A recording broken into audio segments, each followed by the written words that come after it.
Good morning, everyone. Happy Valentine's Day. It's Monday, the 14th of Already? February. Wow, wow. Monday the 14th, Rita. Oh my gosh, it's been a good Already. weekend. It's been a good weekend. How was your weekend? And the question of this morning, what are you doing for Valentine's Day? How are you hmm spending it? How are you guys spending Valentine's? What are you getting you for know, that special Rita, I'm someone? certain some folks probably already tried to break up just to, you know, Just to uh, make up. just to make up to not have to do anything for Valentine's. And after Valentine's, you come back probably, and some people probably in the doghouse and so on. But we hope you guys are going to find something to do for Valentine's. That is the old trick, but we're not ladies. Mhm. We're not falling for that this year. If someone is trying to pick a fight, yesterday if they were Mhm. trying to pick a fight yesterday, we know the reason, so we're not falling for that this year at all.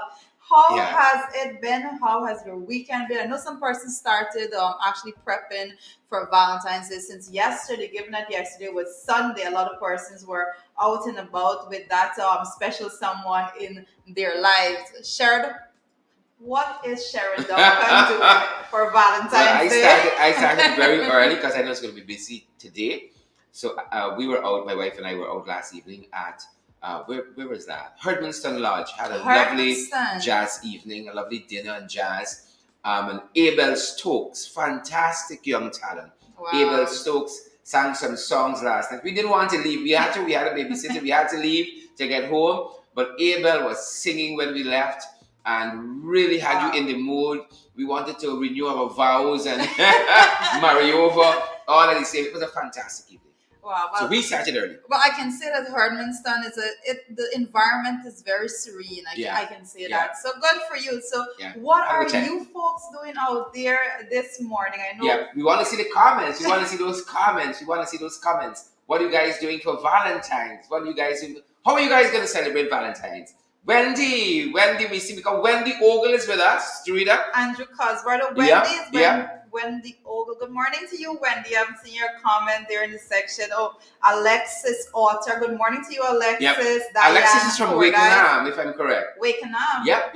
I haven't been there in a while. I Island need to girl, go. Island girl. What are you doing, Alexis? Sasha Trim and Tessa Isaacs, Gravesali, St. Romaine Adams is with us as well, and William Kosher. Good to have all you fantastic people with us. Happy Valentine's. If nobody can tell you happy Valentine's, we're telling you guys happy Valentine's. Be gentle with yourself today. We had a whole weekend of self-care. Hopefully you guys took some time for yourselves over the weekend, but a whole weekend of self-care. But you know what? Folks might be wondering why we have so much space between us this morning. It's a special morning. How better to celebrate love, the day of love, than having a couple that represents love. So we have a special guest that's going to be with us today. Stay tuned. We have some special guests. Some special guests who are going to be up in the his up. If you still say that, up in the his up. I have never said this before. I'm showing my age. Guys, so as you come on, Lorraine Strickland, Desiree Simon, Liverpool, share the live stream. You're going to want to hear from our guests. We're going to be talking about Valentine's and love and marriage and politics as well, oil and gas, all of those issues, covering as well some current affairs. Oh, that is correct. I see Beatrice Selby. Happy Valentine's. Beatrice was the first person this morning waiting for us to start the program. Isn't she always? First person, always. First. Beatrice, Beatrice some kind of thank you. Some kind of appreciation note at some point. But Beatrice is saying that she's in the bus and she's basically on her way to work, and it's very cold. So Beatrice, happy Valentine's Day to you. I hope you're nice and warm, but get something a little warm for that cold. I think that's the difference with places like the US, because you got lovely 5G networks coast to coast, and you can watch without any buffering and so on. You got some good plans. GT&T, we have a dream. You have a dream. Digicel.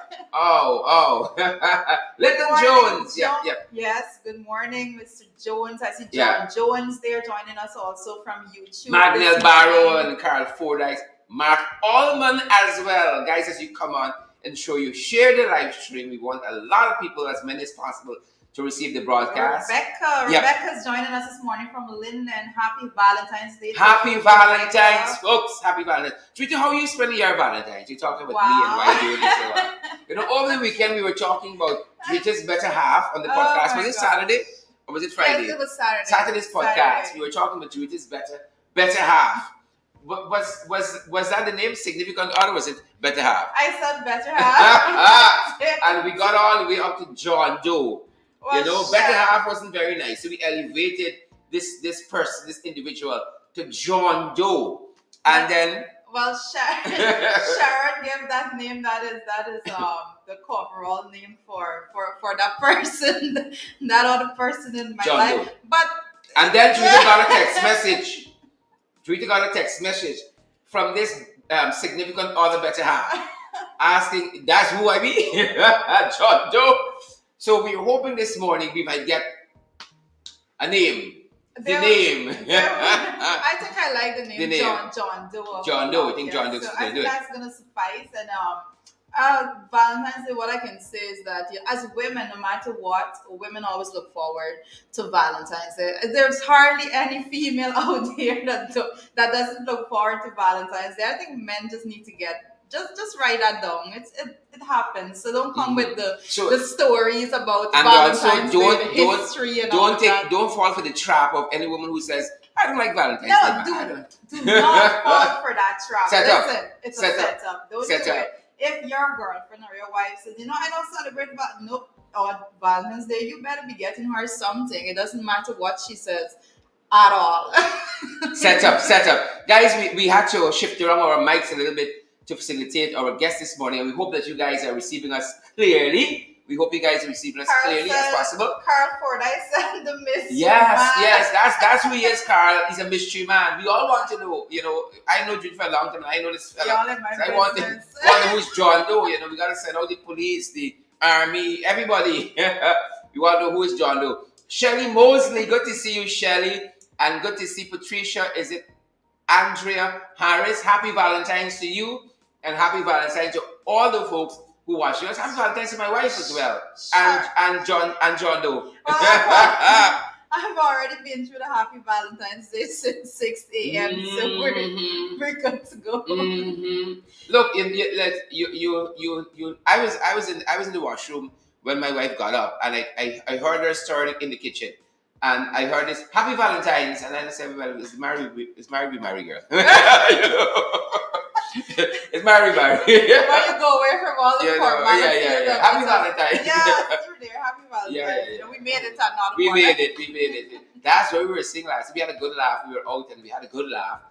Saying, you know what? We ain't trying to get on each other's nerve. Just trying to get past Valentine's. Then we get back to usual programming. Well, I did say that I did tell my better half, we're making it to this this very significant day of you parking now. How many times I drive you crazy? Yeah. I think because my wife and we drive differently.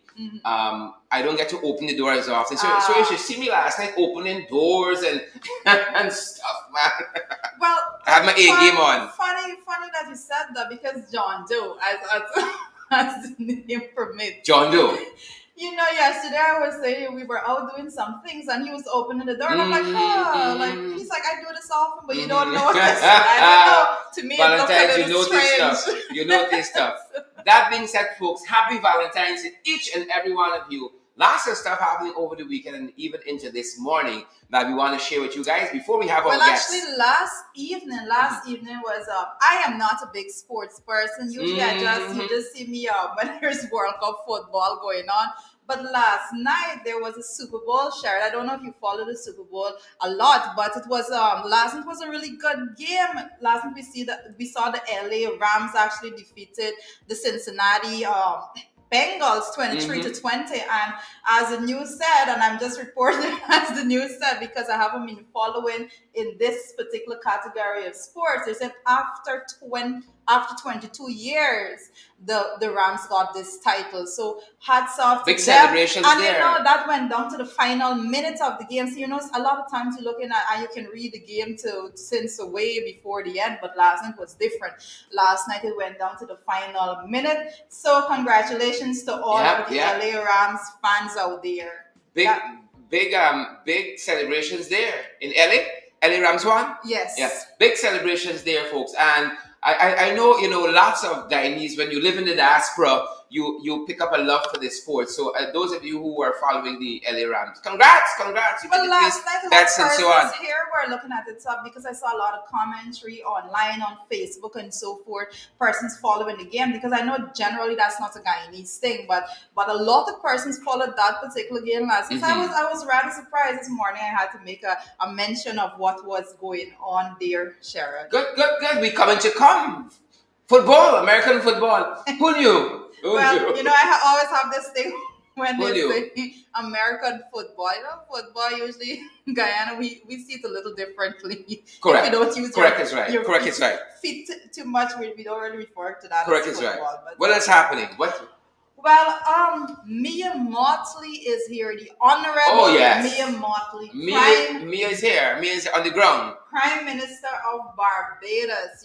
And Mia, I went through Mia's bio, and it is quite remarkable. She is such a phenomenal woman. All the years in politics, she has done so much. But I just wanted to basically put it together in a nutshell. And as we're taking it here, we're seeing that Mia Motley, she has lived a public life of first. She was the first to do a lot of things. First female leader of the Barbados Labour Party and the opposition. First female attorney general for persons out there who did not know. A post she held for 5 years. The youngest ever Queen's Counsel in Barbados.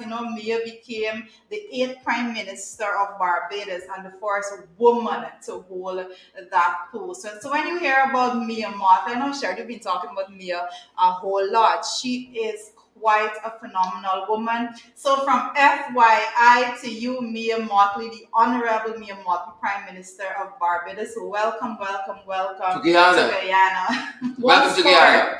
And folks, if anybody got a hook up, anybody watching us got a hook up for Mia, we love to sit down with Mia for a couple of minutes. And we love to have Mia on set, and the lots of issues about the Caribbean, about Barbados, that we can discuss our own partnership as countries, as Caribbean nations. So much we could talk about. So, folks, again, folks, just putting it out there into the ether. Whoever got the hookups for me, I think she toured the new Pegasus Hotel wing last evening as well. The guys were telling us that as we were coming on. Well, so that is quite. We can come to you. We can come to you. We can come to you. You come to you. You can come to us. It would be great for you to come to us. Put it out there. Right. So I don't know if is it Gazanet Nicholson. If you got any hookups, I don't know if Marva April got any hookups or Margaret Nelson to get us in with Mia Motley. If Miss Williams, Rowena Williams, my God, you hook up, or Carol Hudson. Pamela Sanchari. Do you have the hookup, Pamela? Do you have the hookup? Whoever got the hookup, we just put it out there.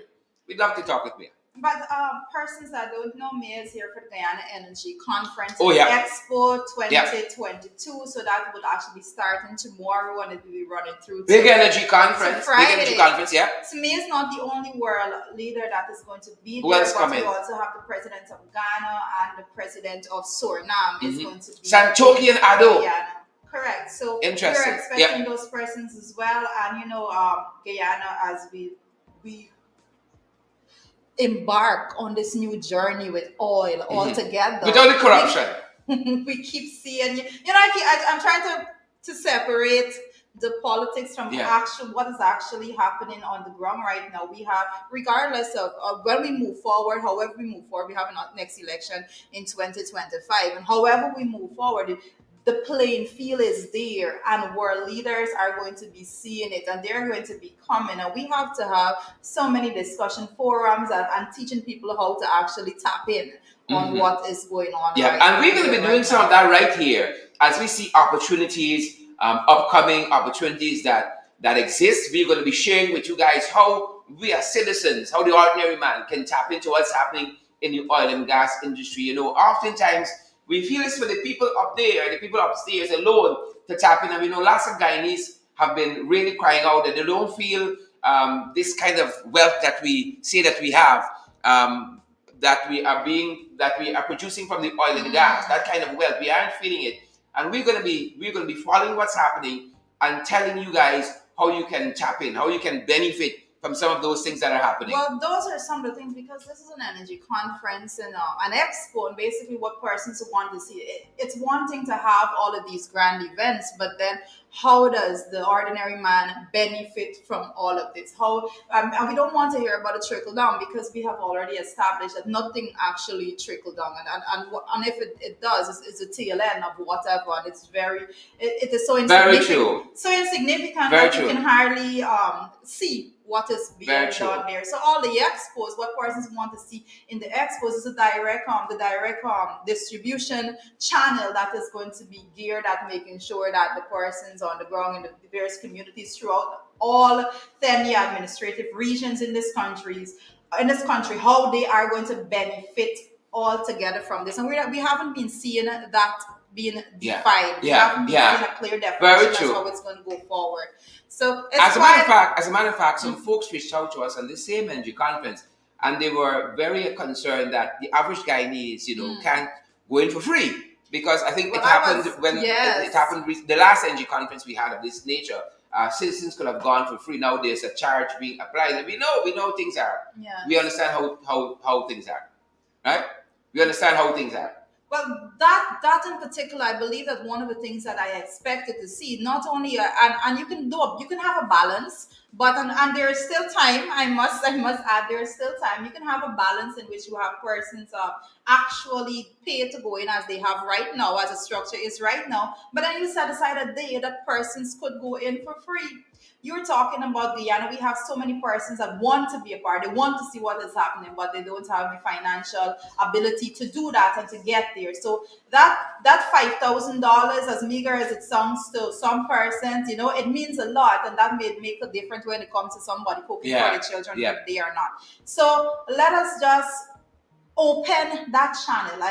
Open the doors. Open the doors. I'm saying to the organizers that it will mean something to Guyanese, to the actual persons out there that is waiting to benefit from this oil, the resources and the revenues that accompany. But what we are asking right now is for one day for those doors to be open. If it's the very last day, for free, let persons have an opportunity to go in and see what is going on. Let us not provide roadblock after roadblock for the ordinary people of this country, the poor people, the working class of the country, Sharon. Very well, very well. I'm all for that. I'm all for that. And I know there's an exhibition of sorts by the Umanayana there as well.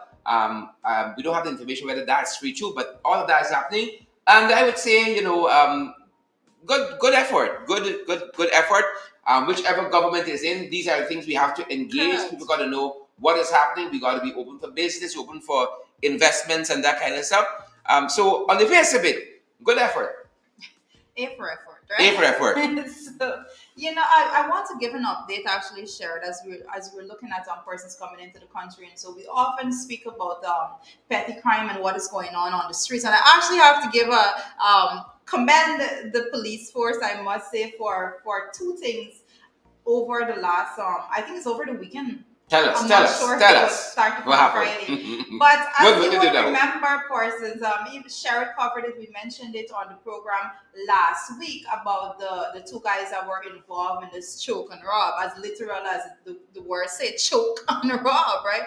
And the police force has since arrested those two individuals. So kudos to the police force. Quick work. That's how we like it. Yeah, and also the bus driver that was driving on the pave, he was arrested and placed on $20,000 bail for dangerous driving. So again, kudos to the police force. And again, I must say that these are the things that you see the benefit of calling these people out on programs like these.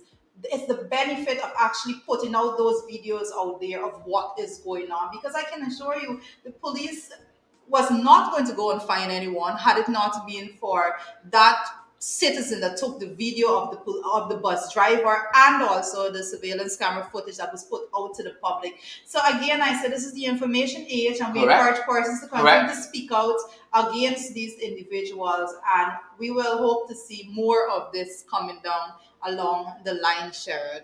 Yep. Guys, thanks for waking up so early. We see hundreds of you have joined us. But I wonder if Chandel Moses shared the live program as yet. If Amia McDonald has shared the program as yet. Leslyn Charles and Leslyn Thom, Auntie Leslyn Thom, Bernadette Parks. I wonder if all of you beautiful, lovely people have shared the program as yet. And we want to see you guys smash that emoji button. Let's see what are the emotions out there on social media. Folks are joining us via Twitter. Folks are joining us via YouTube and LinkedIn. And of course, Facebook. Folks are joining us across Facebook. Ensure you follow those pages you're joining us from. And if you're joining us on YouTube, you subscribe to that YouTube channel so you get all of the notifications. Share. Well, we have a lot of persons join on YouTube. I was quite surprised of the YouTube join. What I can say, Sharon, at this point, let me just stick this in. YouTube is the easiest way to look at it when you're looking at it via smart television, because usually persons just go out. Let me tell you, my mother, she always on Facebook, and I showed her. I said, you don't have to be on your phone looking at it. You could just go and use the YouTube app on the smart TV. Come up with a 22. So now when she's looking at the program, she's sitting on the couch and she's looking at the TV. So you are large and in charge in that room on the program. We love to be like that, large and in charge. What else happening locally? What else trending? But I want to actually talk about, we're just talking about the energy conference and expo that is going on right now. And we would remember last Friday, after the show on Friday, we had the announcement of Friday the 11th of February, we had the announcement of Force Oil from Guyana's second offshore development on the Stabroek block, that is Liza Phase 2, and that is set to bring the total production to 340,000 barrels per day. Wow. So when you see, Sharon, we got to actually break this down a little bit, because when we talk about these things, it is very it's very sad that we are yet to see the opportunities being people being benefiting from these things. The little group that we have out there right about now that are just soaking in all of the benefits, we're not saying no. Everyone should benefit from the resources. But when you hear 340,000 barrels per day, and then we're seeing, what are the ordinary Guyanese getting from this? And this is something we're going to be talking with our guests, folks.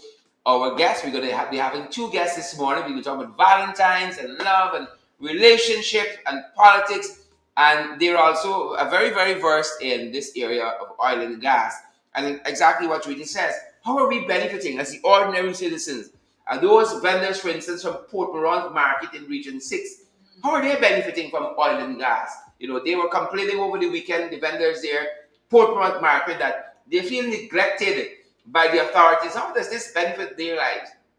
Those of you who have been following us keenly, we featured in some of our programs the 6-year-old who was walking from Little Diamond to Diamond Grove a couple of weeks back, looking for food, barefoot. How does this second phase of the oil, so on and so on, benefit? I'm picking up a comment from Alan Finance. He's saying Guyana is now the third biggest oil producer per capita. Per capita means this is basically calculated by the amount of persons living in the country. So you all feeling it, and the very notation that we are the third largest oil producer per capita, it means a lot. It means that every citizen in this country have an opportunity to be living well. How is this happening? We see absolutely no projects, no policies being put in place to make sure that per capita value is actually met to the people. How do we deal with that? Again, we say that oil is being produced, but we aren't feeling the benefits. And I think the average Guyanese, you expected to have perhaps better wages and salaries. You expect to have a better cost of living. You're paying. We should. People say that we should be paying much, much less at the gas station, for instance, as an oil producer. But you're paying anything relatively different than what you paid in the past. It's going on 2 years now since it's first oil and second oil, but we are not feeling this benefit of all of that. What is happening, and it comes back to, I guess, policies and all of those things that God be put in place. Look, we talked about that father in Mabaruma in the Northwest, Yes. whose son died and had to lift that body from hospital to grave, walking through the streets of Mabaruma for simple, just a vehicle at the hospital to help him to do that. How is this oil and gas wealth coming back to benefit us? And we got to add that to all of the other natural resources that we have. We are blessed, beautiful country, bountiful country. We are a significantly blessed country, and persons would know that even prior to oil, we were surviving. And I can say the gold industry altogether played a very significant role over those years, and is still playing that significant role today also. So it's not just oil. Guyana, we have so much to be thankful for, but Yeah. we need to Yeah. we Yeah. need to we need to work to achieve for the ordinary Guyanese. Yeah. That is our overall job or task at hand. We're here, we're serving, both of us members of the National Assembly. But what does it all come down to if we have so much wealth and the people of the country are not receiving the benefits of that wealth? So we have a very, very long way to go when it comes to the management of the resources. We're saying that we are yet to see any policy or any program being put in place to make sure that the ordinary Guyanese benefit from this 340,000 barrels per day. Yep, and it's equal. I think Rita, it's equally important to have that link between oil production and, for instance, this big conference. What does this big conference mean to me? It means that a lot of oil companies, and allied businesses coming to see how they can increase their profits. What Their does that profit. mean for the Guyanese people? That's the challenge we're going to have. They're coming to see how it benefits them, but we don't have a good sense of how it's going to benefit the average Guyanese. Yes, infrastructure is going to be there, but again, how does your quality of life is going to improve? And guys, we're going to have our guests with us very, very shortly. I'm so excited to have them. Saying Guyanese will remain poor she's basically saying if whatever is happening right now continues in office, then the Guyanese are going to be remaining poor, and we don't want to see that. Regardless of your political affiliation as a Guyanese, it is your right to benefit equally from these oil revenues. This is my take altogether.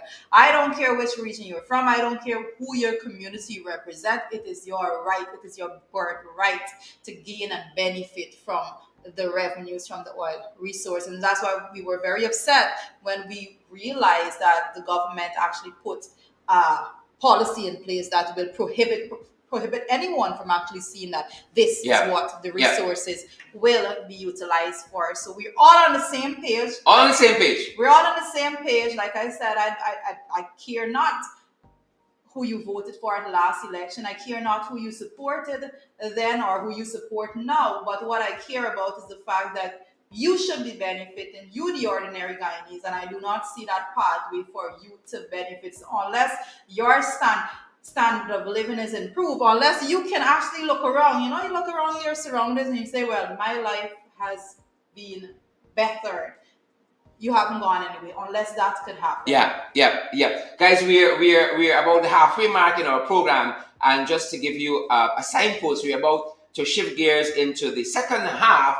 And we're going to have our guests with us shortly. But while they come and said, guys, we encourage you, wherever you're joining us from around the world, that you share that live stream. You come and you soak up all the information and you comment and so on. But we want to move beyond that.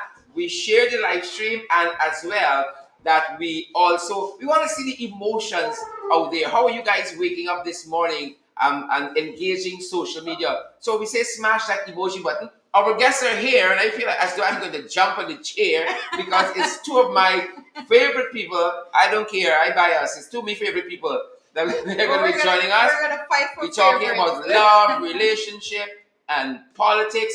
Guys, and you're going to want to share the live stream. And I think y'all gonna even want to give a donation. It can be so good. Big league. Chandel Big league. Moses, yeah, good morning to you and happy Valentine's Day to you this morning. Oh my gosh, is it Jade? I didn't see that name, it went by so quickly. Happy Valentine's Day to all of you wonderful folks out there this morning. We see Bacchus is in the house listening from Mike Coney. Hi, good morning, everyone who's coming this morning listening from Mike Coney. And our guest is ready. They're ready to be with us this morning. They're ready to bamba. They're ready to chill with the big boys. We're so happy to have them. Us chilling with those big boys. Those big boys. Big boy and girl. Big boy and girl. We're so happy to have them with us this morning. And guys, please share the live stream. And also, we want to see those emojis. Sharon Murray in the meantime, and Jade, all these fancy names, Esther Blue, and all of you fancy people out there. Your parents can't give you all simple names like Tom and Jane and Jeff. And all these fancy names. We're transitioning, folks, to get our guests on set. But our mics should be hot still, so we want to watch that. Our guests are coming on, they're coming on. Our guests are coming on, they're coming on. And let me get up so we can make some space for them to slip by. Our guests are coming on, folks. Coming on. I think Kathy's going to sit next to me. You're giving away the name? Well, there. I think it's big there. And our other guest is going to sit closer to Jarita, so that we balance up. I just love the red. You know they're represented. I kind Look of who we have with us this morning. Look who we have with us. Let me pull on a little bit. Look who we have with us, guys. I'm so excited. Juita, take it away. Cathy Hughes, Nigel Hughes. Welcome. Welcome to our humble table. Welcome to our kitchen. Welcome to FYI officially. Thank you. It's good to be here. And you guys are our first in-studio guests, believe it or not. Woo! Very, very first. And we had the youths on for Christmas Eve. We had them on our podcast for Christmas Eve, and we couldn't find better people to spend Valentine's morning with than the Hughes. Cathy and Nigel Hughes have joined us, and we've been talking about relationship and marriage and love and oil and gas and Sue and and everything. Sue. Folks tell me Nigel know who is Sue. Nigel is well connected. He knows who is Sue, so we have to have Nigel on to find out who is Sue, and perhaps even a bit about Dharmlal in the National Assembly and all of that stuff. Well, we're gonna start off on a lighter note before Sharon gets to who is Sue and who all is of these Sue? things. I want. Well, today is Valentine's Day, and like Sherry said, there's not a better couple that we can think about to have in the studio with us to celebrate Valentine's Day than the youth. So happy Valentine's Day to you both. Thank you. Thank you to both of you. So one of the things that we have a list of questions. I don't know if we're going to get through some of them, but my very first question is, how long have you two been married?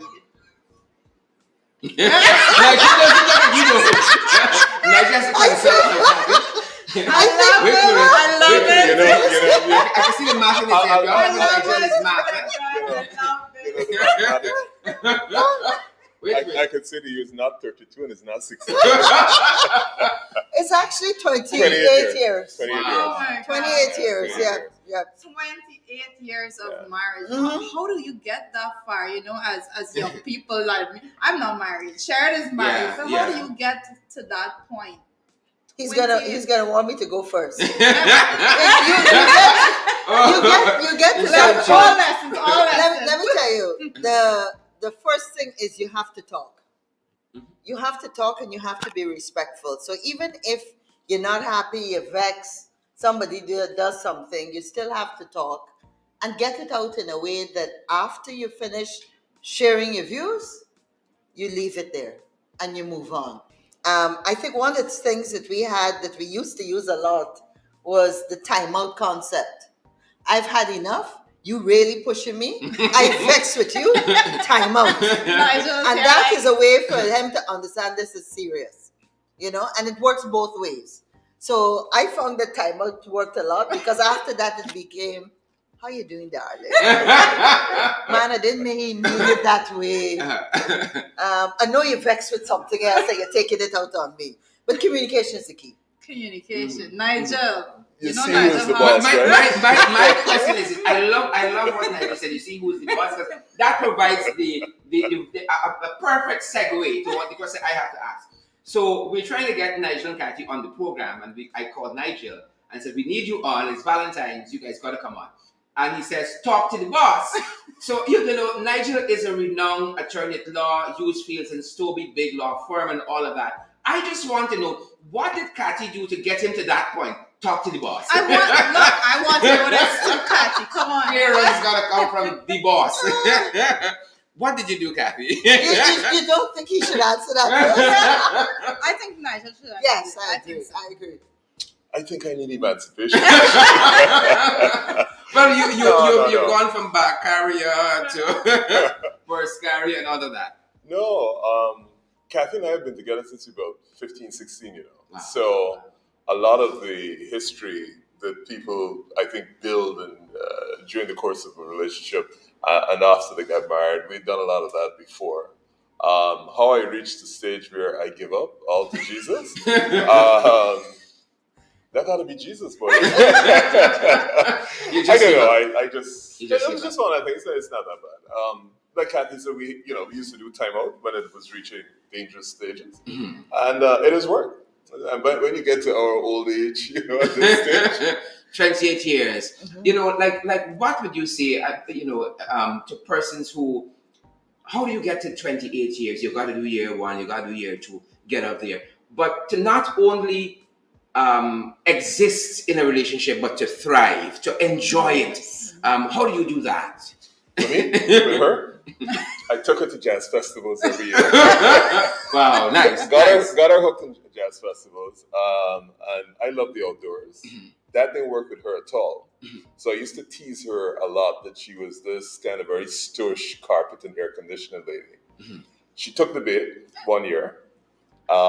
We did Kaitro Overland, and that went well. The next year, she took the bait after her staff were teasing her, and we did Roraima. That was the worst thing on earth, climbing Roraima. I had gone before, I didn't check the season, so when I took her, it was a rainy season.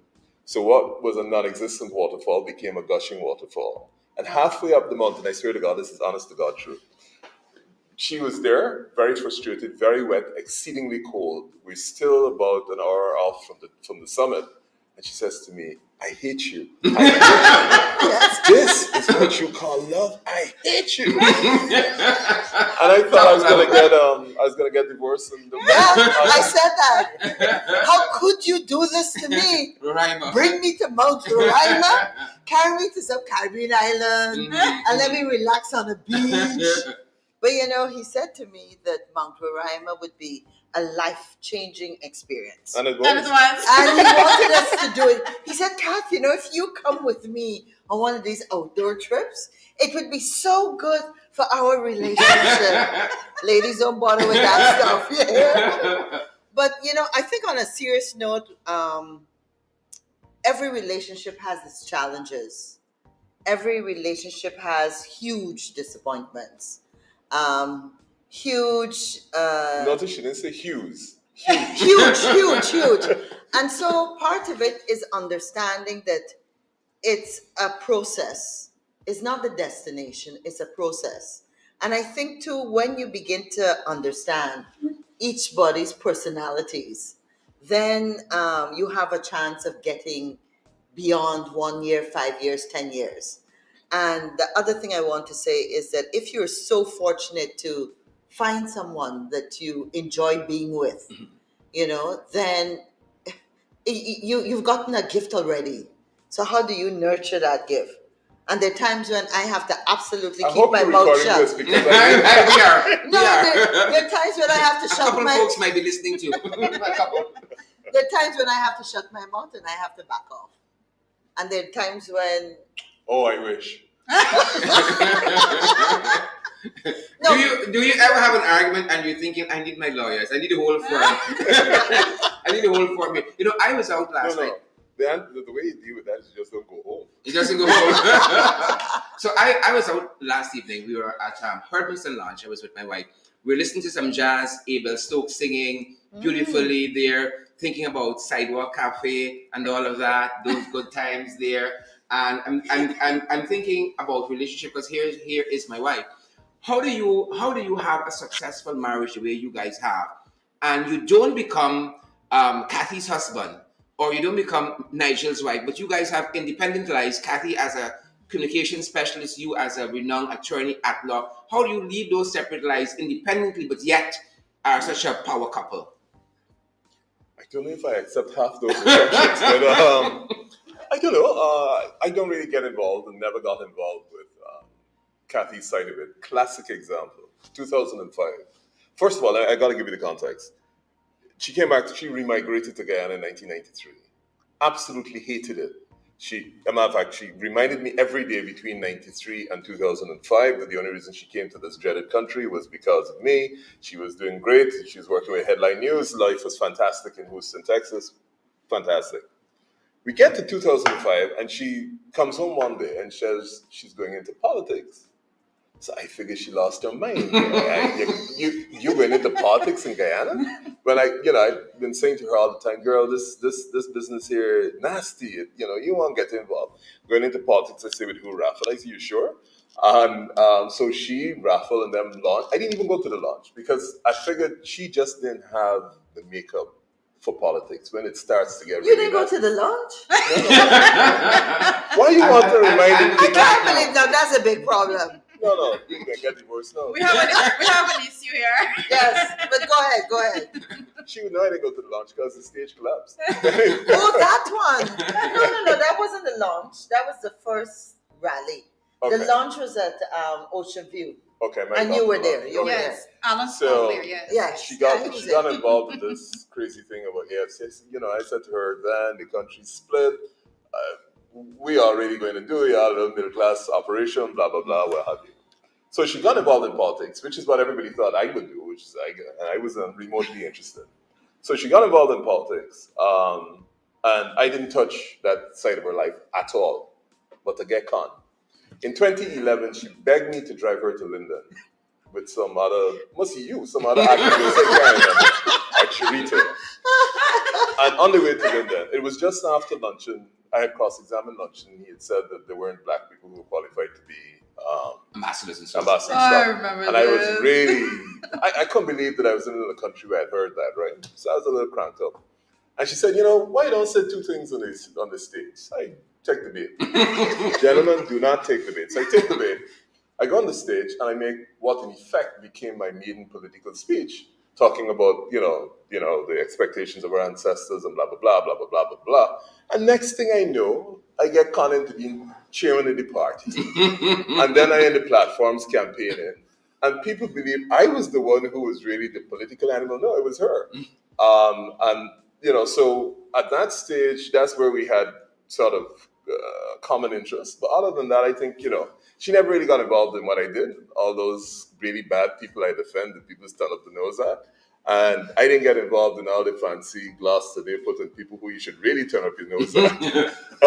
So I would say, separate, you respect each other's operations. But what if I dare say, Sherrod, is when Nigel is speaking about him, his various steps into politics. But what I can say is that Nigel is looked at as one of the most respected leaders in this country, and I have often heard persons. Here's a check. I've often heard people speak about this. It's like even as chairman of the party and all of those things, your impact is still felt today, and persons still yearn for your involvement altogether. Because a lot of times true leaders are not the ones that go after leadership. True leaders are given that responsibility because I feel a bit coming on. people believe. No. Because Let me people expose this believe lady. in you. This lady, long before she got into AFC politics, was in Bartica local government politics. I was. And she called me up, nice girl, Mr. Hughes, come to the launch. Take bait again. Walk to the launch. What was it called again? Bigger. Bigger. Bigger. Independent. Nigeria backing bigger. No, it's true. Yeah, you remember I'll that? tell you the truth, but that's one of the the good things I did in politics, because for me, local government elections were about local government organizations, not these big political parties and all the burdens they bring. So I went up to the launch of Bigger, and myself and the leadership of your party and her party fell out because they didn't think Bigger should be running as an independent candidate. It should have been the AFC, and of course, No, yeah, it should have been a coalition Yeah. because they were yeah. running together at that year. Yeah. So I got a lot of grief internally in their party for it. The good thing about being a lawyer is you can tell them, they can go and do what they want. And Hold your own. hold your own. And as a result, I think at that time he was leading the opposition. He didn't agree with it. But I will always go back and do what I had to do again for Bigger, because I believe local government, Yeah. the people at the local level really should be deciding what happens in their life. That was 2016. Fantastic. That was 2016? Fantastic. So, Nigel, we have this huge this energy conference that starts tomorrow. According to the weather forecast, it's going to rain a lot. Mia Motley is here currently. Ado is here.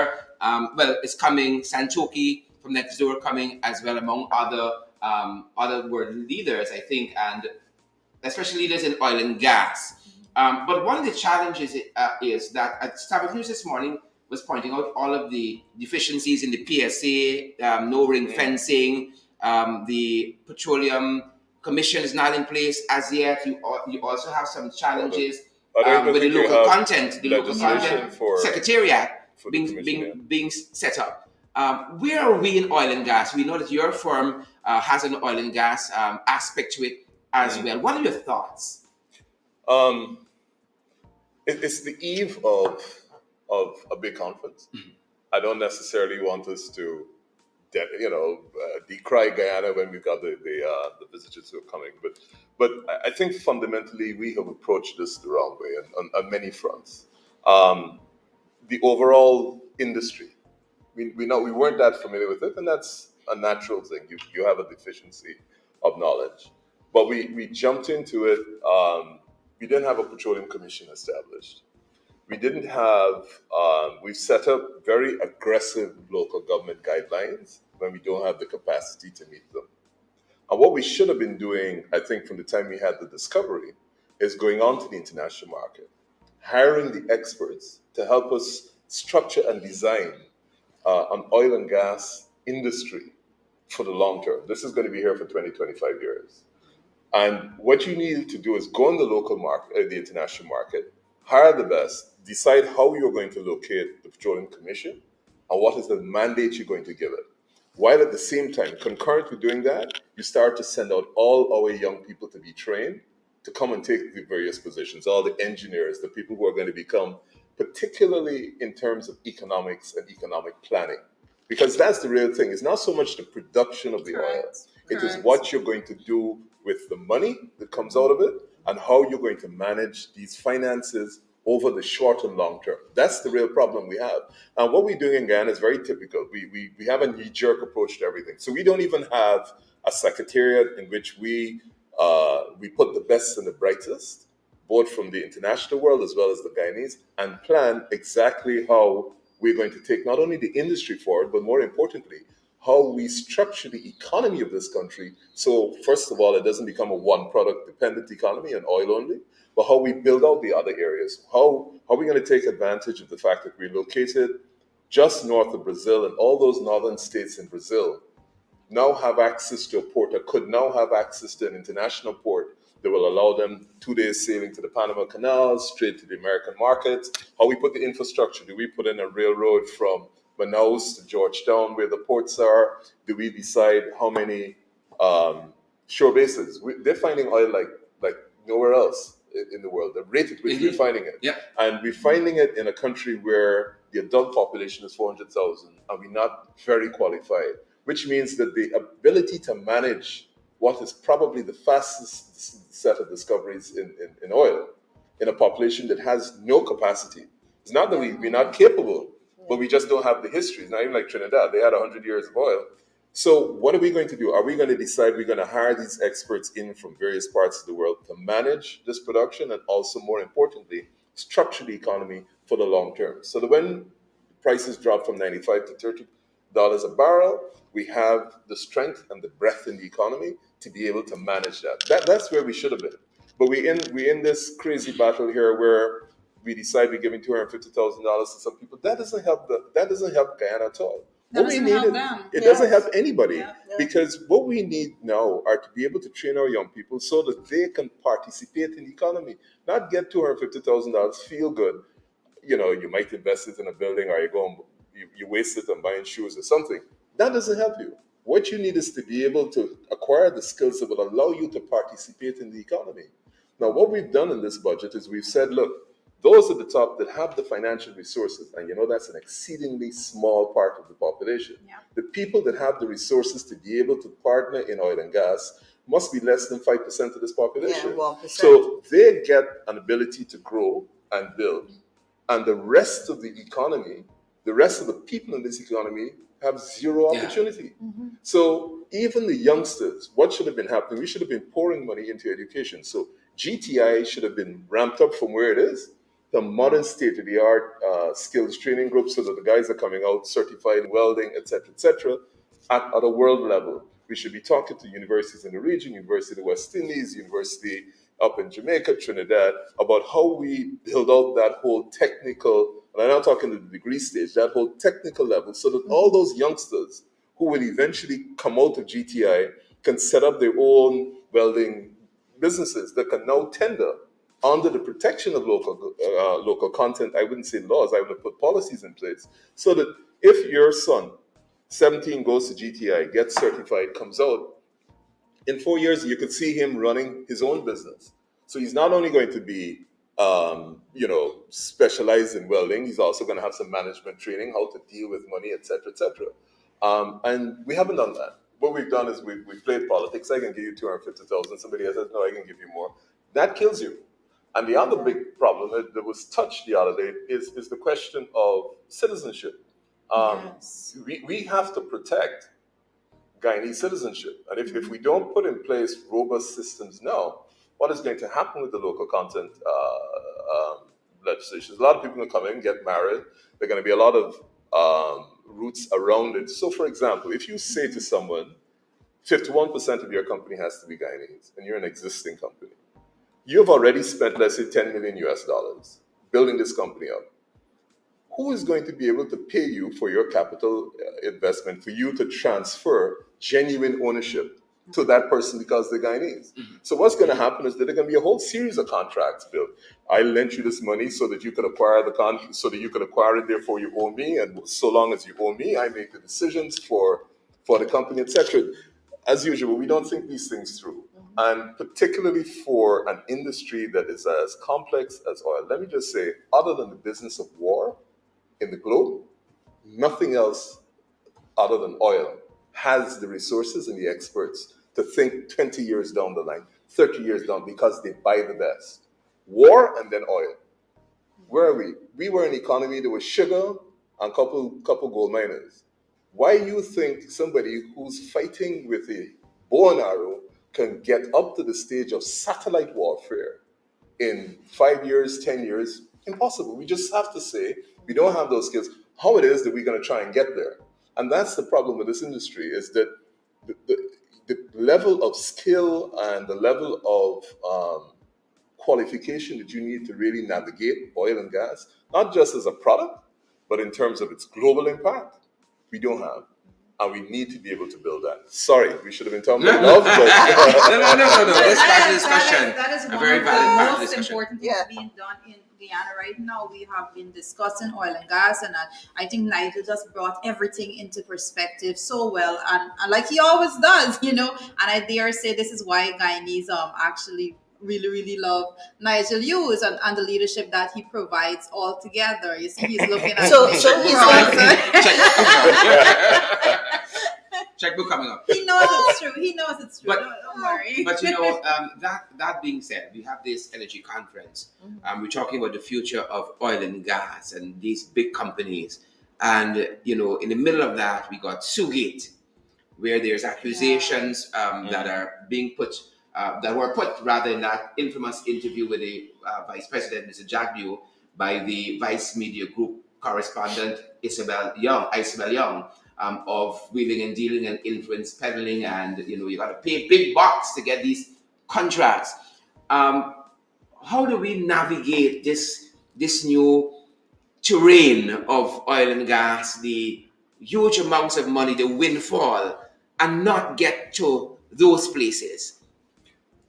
I think we have a couple of examples. We have Singapore, which everybody talks about. You have Norway, and I think we need to start from this position. There's so much wealth that is going to come to this country from oil and gas revenues that we need to establish systems that are so transparent that anybody can challenge the decision making at any time, but more importantly, anybody can see any stage of that decision making. This is not you only have $5 and you got 10 people to share it. This is a large amount, and therefore we need to commit to have the finance. We can afford to do that. As a matter of fact, we have to do it. We 750,000 people here and maybe a million in the diaspora, if that many.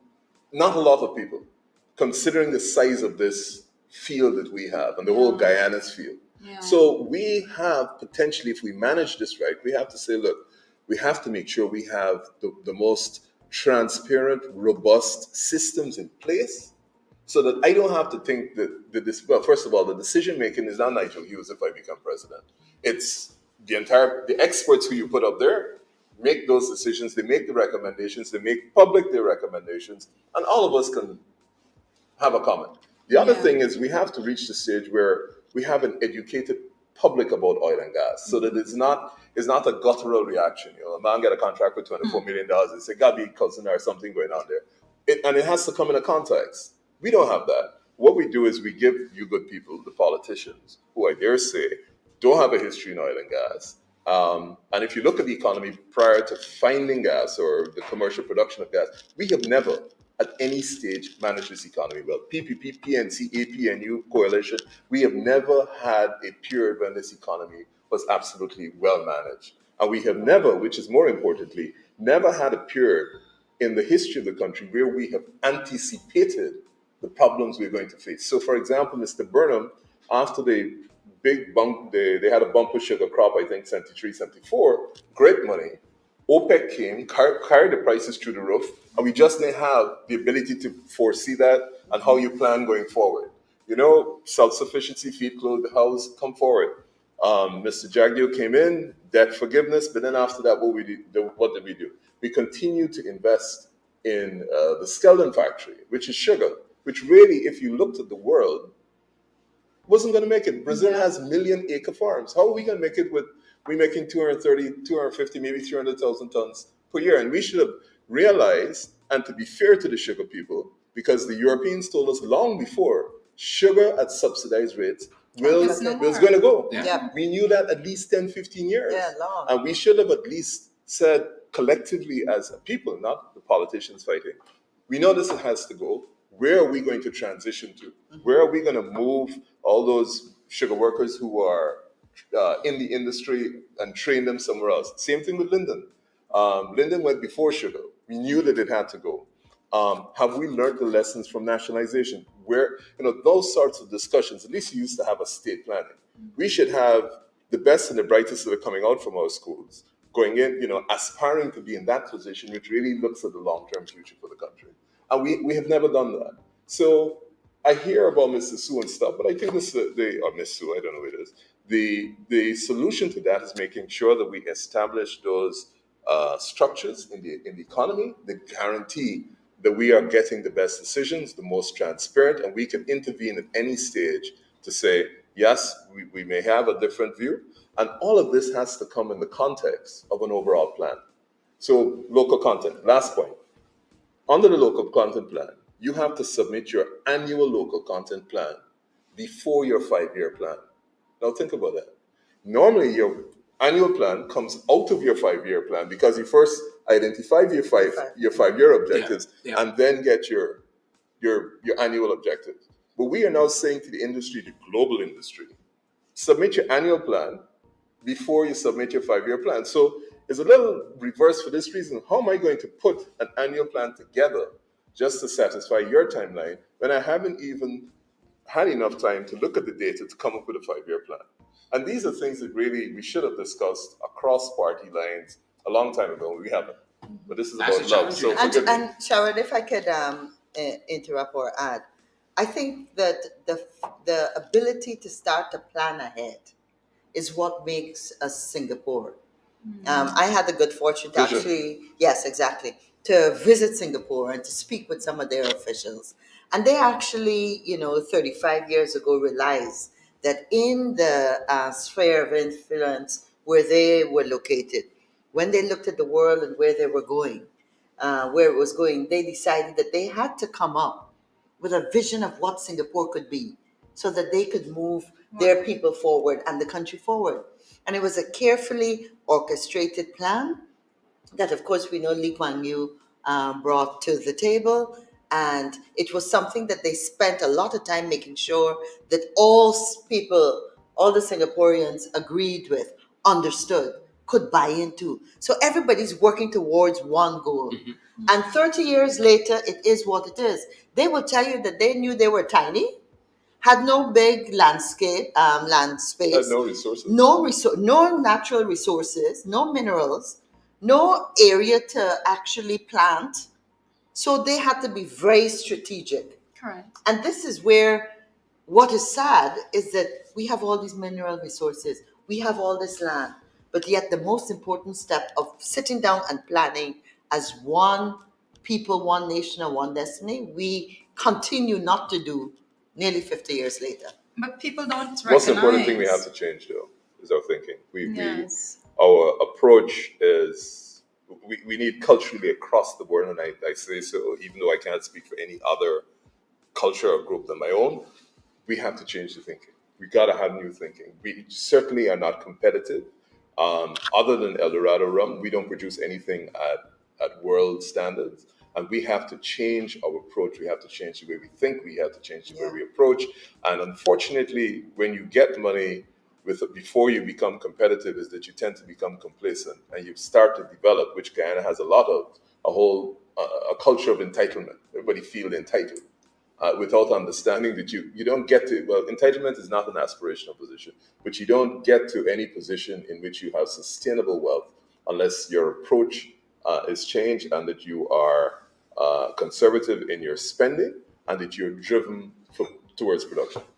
Well, that right there, Nigel is speaking and he's talking about it, and all I can think about is how do we get that 95% of our country, how do we train them, how do we put them in a position for them to understand exactly what you just said there, because that is our goal altogether. We've been talking about it, we've been saying that the majority of the population, we're not seeing any clear pathway for them to benefit, and that's exactly what he was just saying. That's what they need to understand. That is the challenge we have ahead of us, and we have to make sure that we serve these people at a level that we are able to deliver that knowledge and understanding to them. That is the only way for us to be successful. Jaretha, if we as a country decided that we were going to put our money where our mouth is, we could do it tomorrow. Because the good thing is we have the money. We had $607 million US put into the budget.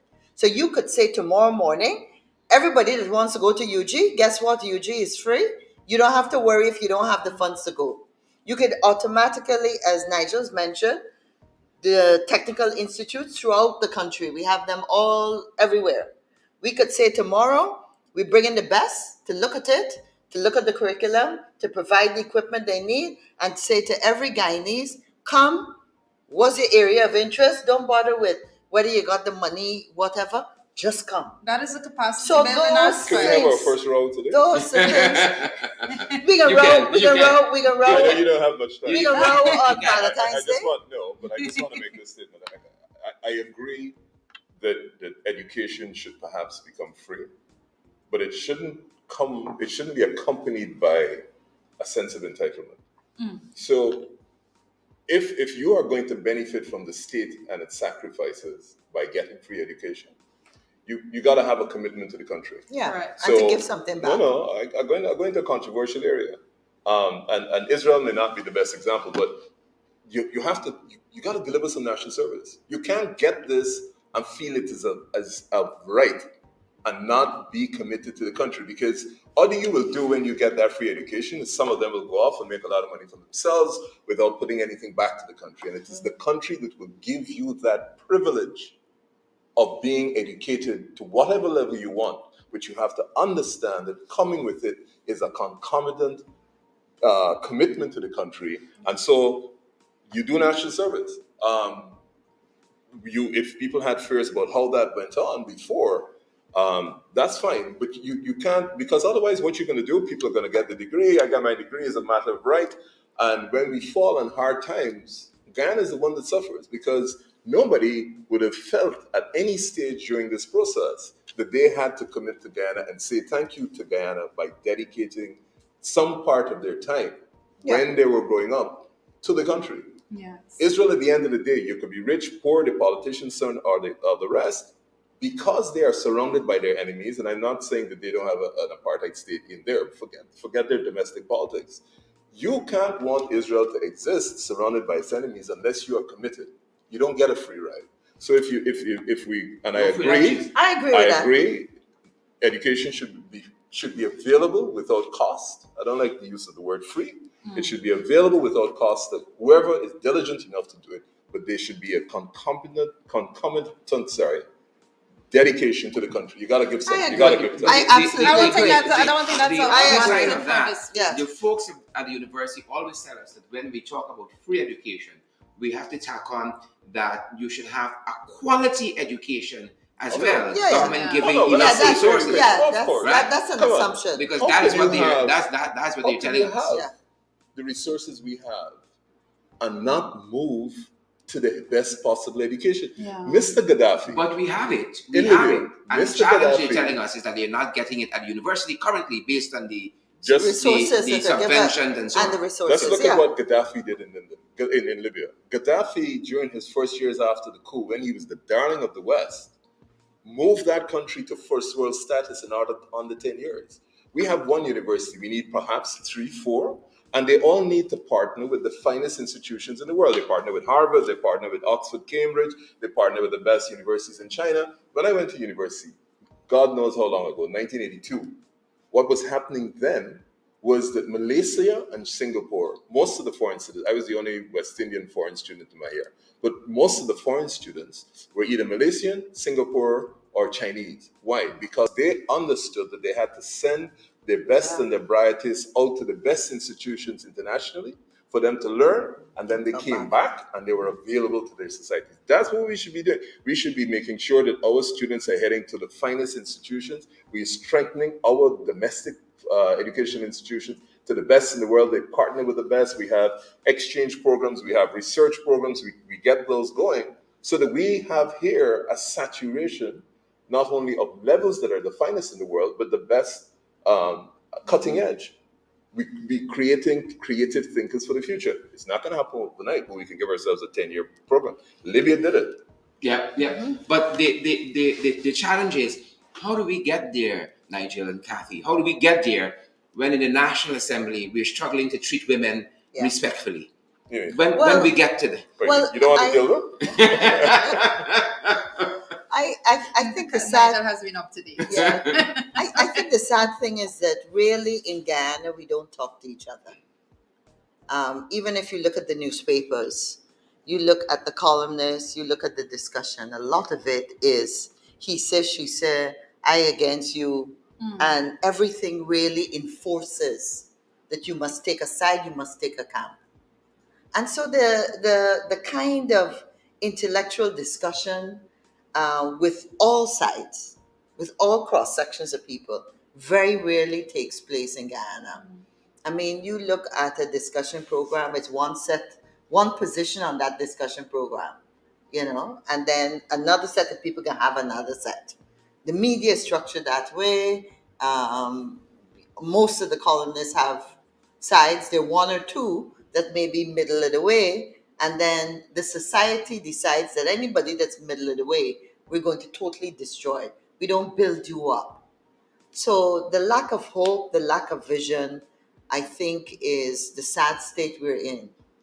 I mean, look at this oil and gas conference. I was reading something this morning where somebody was commenting, why wouldn't you have invited the Parliamentary opposition. the parliament, the parliament? Yeah. Invite all the members of parliament. Y'all think y'all You after know? y'all behavior of deserving No, but invitation. the reality is that in any normal society, Subjective. that is what would have been done. Yeah.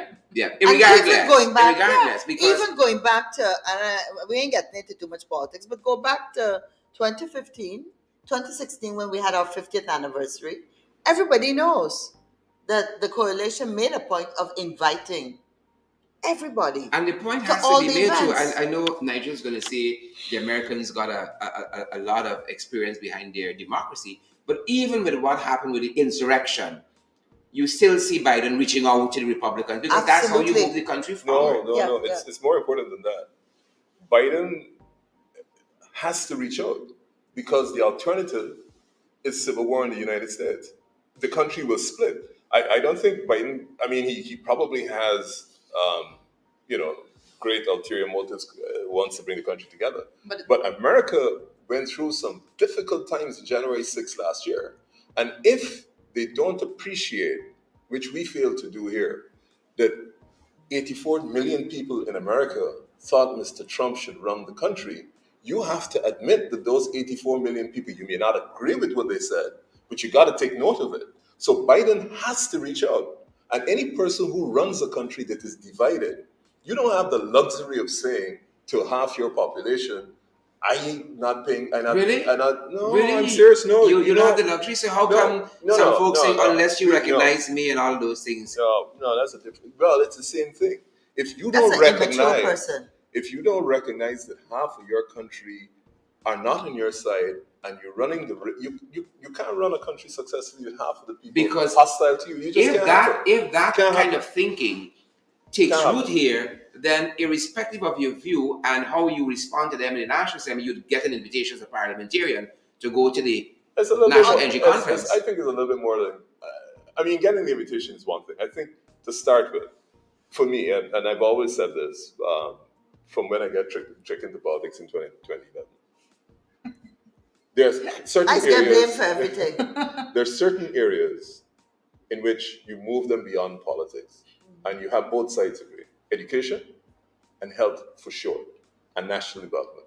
And our territorial integrity. And of course, territorial integrity. And you say we will not have political wars about this. Let us sit down and come up with a 15-year plan for education. Both sides sign off, and this is how we're going to move the country to the best state it could be for our country, and we sign off. We could argue about whether you put $5,000 in this community and that community you could argue about the trivia, but education, you don't. Health is the other thing. You don't argue about health, territorial integrity, and overall national development. We agree to the goals. We can argue the details of implementation, but because we're too small, and we don't have the think tanks that America and Britain and the rest of them have that can actually look at the data and say, well, this is if we go here, this is where we're going to be in 15 years, this is where we're going to be in 25 years. China is the greatest example of long-term thinking. These guys think in 25-year cycles. And so China is not where it is by accident. China is there because after they had the Cultural Revolution, every revolution, when it's from Mao coming all the way forward, they have sat down. And what they did now is say, look, you guys can make as much money and go into business. But if you're in business, stay in business. You're not in politics. Don't try to get into the politics. The Chinese Communist Party has a plan. You could fight and change and talk all you want about democracy, but they have delivered more people into what we call traditional middle class standard of living than any other nation in the world. India is not too far behind in terms of numbers. And therefore, you have to objectively look at what it is that they did. And I'm not for a second suggesting that we bring the Chinese system here. It wouldn't work. We don't have the difference. We got too many ethnic differences in large numbers, etc. But they do have a difference between the approach of business. China is no longer communist, and the political. Now, we have problems with their political, but it's the same thing. We are small. You could probably put together a program that will work out where Ghana will be if it went this way, that way, and the other. And once it's split like this, if I really want to take Guyana apart and I had 50 million US dollars, I just have to fund a political party. Yeah. Come on. That's Piece the of sad. cake. It's a sad reality. Piece of cake. But you That know, is Ghana. Nigel, if Nigel was mentioning about China and the fact that they plan in this 25-year cycle.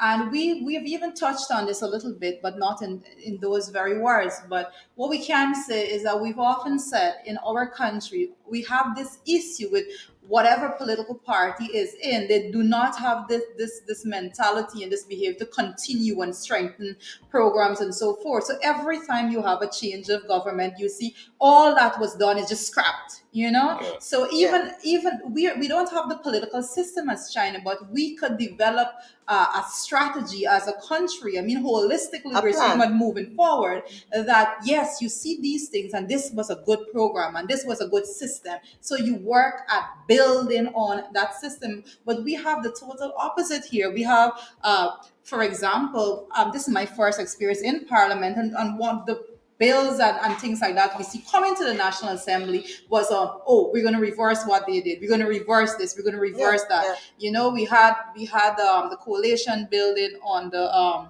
low carbon development strategy, the green state development strategy. We had those processes moving forward, and now the PP is back in office. They tend to want to go back to where it was. So we don't have that system of moving forward. So we're taking steps backward as opposed to China and those global leading countries think- that go forward and just keep moving forward. I think that's why Nigel said that that's where you create a plan. Yeah. And we started that when we had our national development strategy, Yes. which you remember started Yeah. under the previous PPP administration, where we had close to 4,000 Guyanese from all sectors that sat down.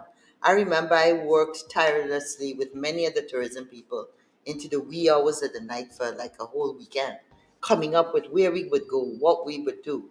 And therefore, the creation of a plan that everybody believes in, participates in its construction, and believes in.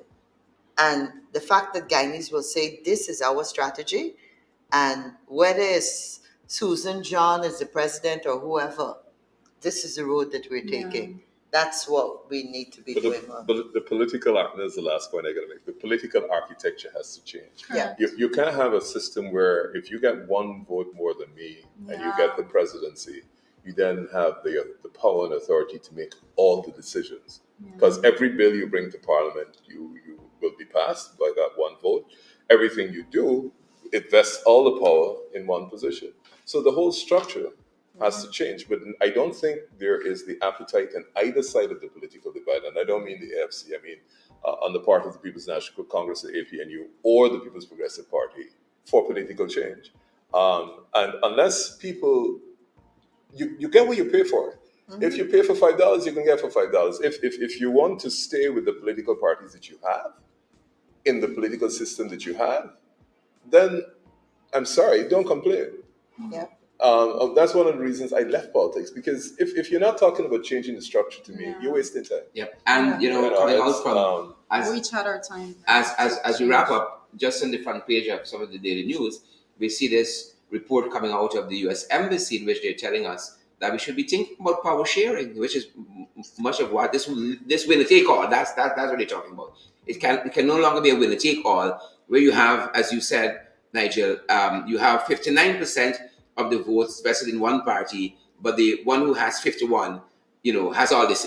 Yeah, but it's one thing for us to say. But I'll speak as a young politician. I can strongly say that I have discussions with young people throughout politics that's involving with those small parties that was running in 2020, and young people have more of the appetite that Nigel was referring to when it comes to this. I like you together. bad, right? But I can tell you this. Right. No, let me no. Point to me. We were in that No. position 30 Charito, years ago. Charito. 30 years ago, One Of question. course, it's the One same question. thing. Point out one single occasion Uh-huh. at any time in this country that the young people have voted differently from their parents, and then you could continue your point. Well, this is what I'll say. This is what I'll say to that. Optimistic. Right? This Optimistic. is what I'll say to that, right? That and Nigel and Kathy, Sheridan, myself, we can say the AFC is that example. No, we- Nigel, No, but yeah, statistically, Guys, we almost out of Yeah, time. is that So we example, out of right? time. And I'm just saying that, but let us be honest about how the change that we're talking about is a huge change. The whole mental political change that we're looking for. And that's what Nigel is speaking about. It's not like persons don't vote like that. It's the significance in the number of the people that actually think and vote in that direction. What is happening? And I want to point out that when politicians will continue to behave in the way in which they behave, once a citizen continue to react the way in which they're reacting, and that is what's going on right now. As a people, as citizens I throughout this disagree with country, that. and I believe so. Nah. Citizens throughout this country, I strongly believe if the citizens actually start thinking differently and acting differently, then they will be able to hold politicians accountable You know moving what? forward. We have to have the juice back. We have to have the juice back. Folks, we've gone a little past program time, and we want to thank the hundreds of you who have stayed with us. FYI.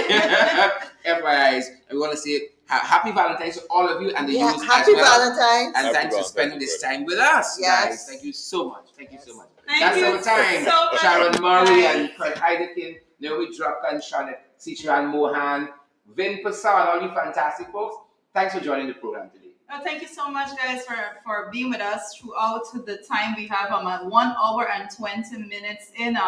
Kathy and Nigel, thank you so much for your time with us today. Guyana, we were just reminding you of why Nigel is so respected in the society. Because the commentary that was brought out through him, we all understand his level and his zeal to see Guyana move forward in such a positive way. And for the 95% that you always speak up for, we say thank you. So thank you for being with us all, and we will see you tomorrow. You see this smile? You see this smile? Tomorrow again Thanks, at guys. 8 a.m.